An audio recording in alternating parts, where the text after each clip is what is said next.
नमस्कार साथियों, आज हम लोग यहाँ पर चर्चा करेंगे कि अगर आपके बूथ पर कुछ विशेष परिस्थितियाँ उत्पन्न होती हैं तो उनसे कैसे निपटा जाए। देखिए, ये विशेष परिस्थितियाँ 6 रूपों में आपको देखने को मिल सकती हैं।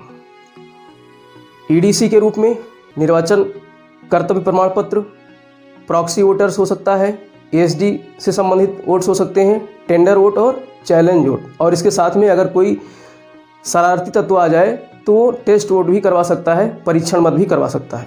तो इस तरीके से हम लोग यहाँ पर इन 6 के बारे में बारीकी से समझेंगे। देखिए, ईडीसी की अगर हम बात करें, निर्वाचन कर्तव्य प्रमाण पत्र की बात करें, तो ये इसके लिए प्रारूप 12 खा है। हालांकि ज़्यादातर जो निर्वाचन ड्यूटी में लगे हुए लोग हैं उन्होंने अपने पोस्टल बैलेट के माध्यम से वोट कर दिया होगा, लेकिन फिर भी अगर कोई ईडीसी के माध्यम से वोट करना चाहता है तो उसके लिए निर्वाचन आयोग ने व्यवस्था कर रखी है कि उसे विधानसभा में, अगर उसकी जिस विधानसभा का वो व्यक्ति है उसी विधानसभा में अगर उसका निर्वाचन में ड्यूटी लगी हुई है तो उसके लिए ईडीसी जारी किया जाएगा और उसकी सूचना आपको जहाँ पर आप सामान प्राप्त करेंगे वहाँ पर उसकी सूचना मिलेगी। और अगर कोई प्रॉक्सी वोटर है तो उसकी भी सूचना वहाँ से मिलेगी, और एएसडी वोटर्स हैं उनकी भी सूचना आपको मिलेंगी। तो इन तीनों चीज़ों की आपको सूचनाएं प्राप्त हो जाएंगी पहले ही मशीन के साथ में। किसकी? ईडीसी की, प्रॉक्सी वोटर की और एएसडी वोटर्स की। इन तीनों की सूचनाएं, एक लिस्ट आपको मिलेगी। तो अगर ईडीसी की बात है तो ईडीसी जो करेगा उसके लिए आपको जो दूसरा पैकेट का लिफाफा है, दूसरा पैकेट अर्थात जो पीले कलर का लिफाफा है, उस लिफाफे में आपको ईडीसी के जो प्रमाण पत्र है उसको भर करके, प्रारूप 12 खा को भर करके उस लिफाफे में, तीसरे नंबर के लिफाफे में आपको रखना होगा। और इसके अलावा जो पीठासीन की डायरी है उस डायरी में भी क्रमांक 13 पे ईडीसी के बारे में जिक्र करना होगा। तो ये ईडीसी की बात हो गई। और प्रॉक्सी वोटर्स की अगर हम बात करें तो प्रॉक्सी वोटर्स जो होते हैं उनको सीएसवी वोटर्स भी कहते हैं, classified service voters. Classified service voters ऐसे वोटर्स होते हैं जैसे कोई सैनिक है और वो अपना वोट करना चाहता है, तो वो सीमा पर लगा हुआ है और अपने विधानसभा क्षेत्र में नहीं आ सकता है वोट डालने। तो ऐसी स्थिति में उसने निर्वाचन आयोग से एक एप्लीकेशन दे करके अपने वोट डालने की रिक्वेस्ट की है। तो वहाँ पर एक प्रॉक्सी वोटर्स नियुक्त किया जाता है, अर्थात कोई इसका सगा संबंधी होगा, घर का व्यक्ति होगा जो उसके बदले वोट डालने जाएगा, तो उसे प्रॉक्सी वोटर्स बोलते हैं। और ऐसे वोटर्स अगर आते हैं तो उनके बाएं हाथ के जो मध्यमा वाली उंगली है इसमें स्याही लगाई जाएगी, क्योंकि वो अपना भी वोट डालेंगे, या तो आपके बूथ पे होगा उनका जो है नाम, या दूसरे बूथ पे हो सकता है। तो इसलिए आपको ध्यान रखना है उनके बाएं हाथ के मध्यमा उंगली पर स्याही लगेगी। तो ऐसे प्रॉक्सी वोटर्स होते हैं। अब देखिए, प्रॉक्सी वोटर्स की अगर बात करें तो इनकी जो सूचनाएँ हैं वो 2 जगह भरी जाएंगी। एक तो पीठासीन अधिकारियों से ईवीएम तथा अन्य अभिलेख जमा करते समय संकलित की जाने वाली अतिरिक्त सूचनाओं का प्रारूप है जो वहाँ पर भरना है, क्रमांक नंबर 5 में इसका जिक्र करना है। और जो पीठासीन की डायरी है वहाँ पर क्रमांक नंबर 15 पे इसका जिक्र करना है। किसका? प्रॉक्सी वोटर्स का। और इसके अलावा जो एएसडी वोटर्स हैं, अर्थात एब्सेंट, शिफ्टेड और डिलीटेड, अर्थात इसको डेथ भी कह सकते हैं, एब्सेंट, शिफ्टेड और डेथ। तो इस तरीके से जो इनकी लिस्ट है इसकी भी लिस्ट मिलेगी, बाकायदा चिन्हित प्रति में ये लिखा भी होगा, वहाँ पर मार्क भी होगा इस तरीके से एएसडी वोटर्स की। तो ऐसे वोटर्स भी आ सकते हैं, उनकी पहचान करके उन्हें भी आप वोट डालने का मौका देंगे। और उसके लिए आपको जो एएसडी सूची है अनुलग्नक 16 उसे भरवाना पड़ेगा, उसे भरना पड़ेगा, उसे भर करके तैयार करना पड़ेगा। और इसके अलावा 25 बिंदुओं वाली जो आख्या है उसमें 2 बिंदु हैं। एक तो कुल शिफ्टेड वोट अलग से एक सूची दी है क्रमांक नंबर 5 और 6 पे, वहाँ भरना है। और इसके अलावा एएसडी से संबंधित सूचना दी हुई है जो क्रमांक नंबर 24 और 25 में है। तो ये 25 नंबर की 25 बिंदुओं की आख्या रिपोर्ट है, उसमें भरना होगा एएसडी के बारे में। और इसके अलावा इसका जिक्र आपको पीठासीन अधिकारियों की जो ईवीएम तथा अन्य अभिलेख जमा करते समय संकलित की जाने वाली अतिरिक्त सूचनाओं का प्रारूप है, उसमें क्रमांक 14 और क्रमांक 14A में भी भरना है। 14A में ये भरना है कि कितने एएसडी ने वोट किया, और 14 नंबर के क्रमांक में भरना है कि कितने एएसडी वोटर्स आपके बूथ पर थे, तो इसे भरना है। तो ये भर जाएगा। और चैलेंज वोट की अगर हम बात करें तो चैलेंज वोट की स्थिति तब उत्पन्न होगी जब कोई ऐसा वोटर आता है जिसको पोलिंग एजेंट चैलेंज करता है कि ये अमुक व्यक्ति नहीं है। अगर P1 ने नाम लिया उसका और उसी के पीछे बैठा हुआ पोलिंग एजेंट है वो कहता है कि नहीं इस नाम का ये व्यक्ति नहीं है, तो फिर वहाँ पर चैलेंज वोट की स्थिति क्रिएट होगी।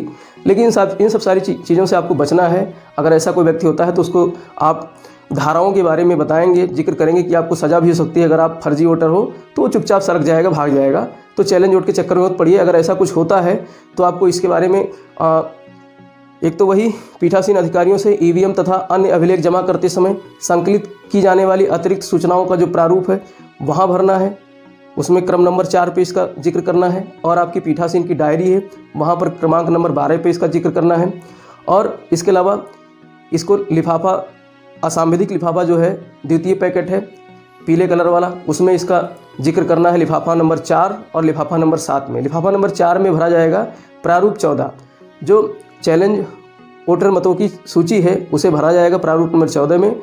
और इसके अलावा जो लिफाफा 7 है उसमें अभिकर्ता ने अगर चैलेंज किया है और उसकी धनराशि अगर जब्त की जाती है तो उस जब्त की गई धनराशि को और रसीद बुक को आपको लिफाफा नंबर 7 में रखना होगा। तो ये चैलेंज वोट का इस तरीके से आपको मेंटेन करना होगा।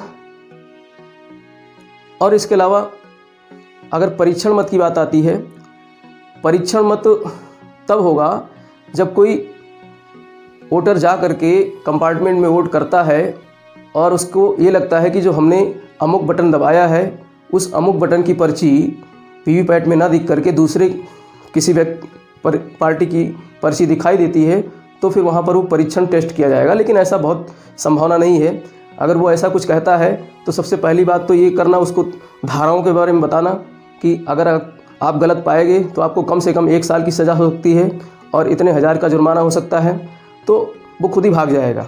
और अगर अपनी बात पर वो डटा रहता है तो फिर आप सीधे सेक्टर मजिस्ट्रेट साहब को फ़ोन लगाएंगे और उनके आने के बाद ही परीक्षण करवाइएगा। तब तक आप वोट की प्रक्रिया चलती रहेगी। अगर परीक्षण वोट होता है तो फिर यहाँ पर आपको मतपत्र लेखा जो 17C है उसमें पॉइंट नंबर 5 A और B में आपको इसका जिक्र करना पड़ेगा।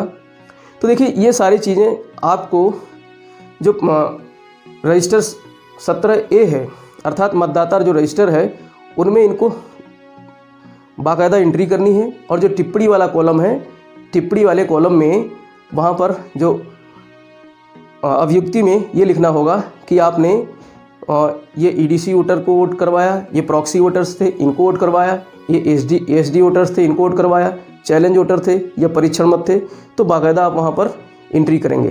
क्योंकि देखिए जो 25 बिंदुओं वाली आख्या की जो रिपोर्ट है उसको जब आप भरेंगे तो उसमें जो पहले क्रमांक पे जो आपको रिपोर्ट दर्ज करनी है तो वहाँ पर यही लिखना है कि क्या आपने जो मतदाता रजिस्टर है उसमें टिप्पणी वाले कॉलम में टिप्पणी की है, हाँ या ना। तो इसलिए आपको ये ध्यान रखना है, टिप्पणी वाला कॉलम जो है आपको ध्यान करके उसे भरना होगा। तो इस तरीके से ये जो 5 प्रकार के वोटर्स हैं इनको तो आप मशीन के माध्यम से वोट कास्ट करवाएंगे। ऐसे voters EDC, proxy, ASD, challenge, परीक्षण, ये सब मशीन में जाएंगे। इनका वोट कहाँ होगा? मशीन में। लेकिन एकमात्र जो टेंडर वोट है, निविदत मतपत्र जिसको कहते हैं, इसका वोट मशीन में न जा करके बल्कि जो 20 टेंडर वोट्स आपको मिलेंगे सामग्री के साथ में उस पे कराना है।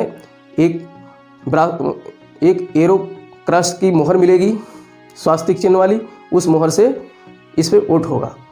तो ऐसे वोटर्स जो निविदत्व वाले या टेंडर वाले जो वोटर्स होते हैं वो कैसे होते हैं कि अगर कोई व्यक्ति आता है वोट करने और P1 ये कहता है कि अरे तुम्हारा तो वोट पहले ही किसी ने डाल दिया है, तो फिर वो अगर अपनी बात पे अड़ जाता है कि और उसका परीक्षण होता है, उसकी ID परीक्षण की जाती है और ये पाया जाता है कि ये सही है और किसी दूसरे व्यक्ति ने, फर्जी व्यक्ति ने इसका वोट कर दिया है, तो ऐसी स्थिति में आपको उसे पीठासीन अधिकारी महोदय टेंडर वोट करने के लिए जारी करेंगे।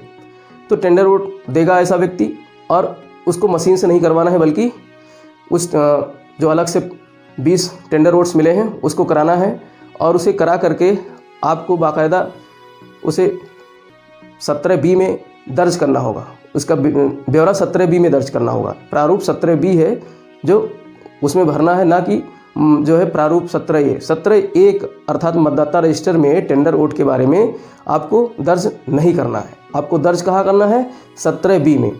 17B का एक प्रारूप होगा, उसमें दर्ज करना है, A में नहीं करना है, 17A में नहीं करना है। और इसके अलावा टेंडर वोट का रिकॉर्ड आपको मतपत्र लेखा 17C के क्रमांक 8 और 9 में करना है और पीठासीन की डायरी के क्रमांक 16 में करना है। और जो 25 बिंदुओं की आख्या रिपोर्ट है उसमें क्रमांक नंबर 12 पे आपको इसका जिक्र करना है। और इसके अलावा जो PS5 है अंग्रेजी वाला प्रपत्र है उसमें क्रमांक नंबर 4 पे इसका रिकॉर्ड दर्ज करना है। और इसके अलावा प्रारूप है जिसको बोलते हैं पीठासीन अधिकारियों से EVM तथा अन्य अभिलेख जमा करते समय संकलित की जाने वाली अतिरिक्त सूचनाओं का प्रारूप, इसमें क्रमांक नंबर 3 पे इसकी सूचना दर्ज करनी है। और इसके अलावा ये सांविधिक लिफाफे में टेंडर वोट रखा जाएगा। जो प्रथम पैकेट का लिफाफा है हरा वाला, उसमें जो 5वां लिफाफा है उसमें टेंडर वोट रखा जाएगा और टेंडर वोट की जो सूची है 17B वाली वो रखी जाएगी और उसे मुहर बंद करके आपको जमा करना होगा प्रथम पैकेट के साथ में। तो इस तरीके से ये टेंडर वोट होगा। तो ऐसी विशेष परिस्थितियां अगर उत्पन्न होती हैं तो आप आसानी से इन परिस्थितियों से टैकल करिए, मस्त रहिए, मस्ती से वोट कराइए, ऐसी समस्याएं नहीं आएंगी। आप विवेक से काम लीजिए। चैलेंज वगैरह आप जो है, अगर आपकी बूथ पर कोई चैलेंज वोट होता है तो कोशिश करिए कि चैलेंज वोट ना होने से कि आप तमाम प्रकार के सूचनाओं को भंडारित करने से बच जाएंगे, क्योंकि ऐसे काम करने से आपके कार्य, जो पीठासीन अधिकारी महोदय के कार्य हैं, उनके कार्य और जिम्मेदारियां बढ़ जाती हैं। इसलिए इस ऐसे कार्य से बच करके और आप विवेक से अपने वोट कराइएगा। इसी के साथ जय हिंद।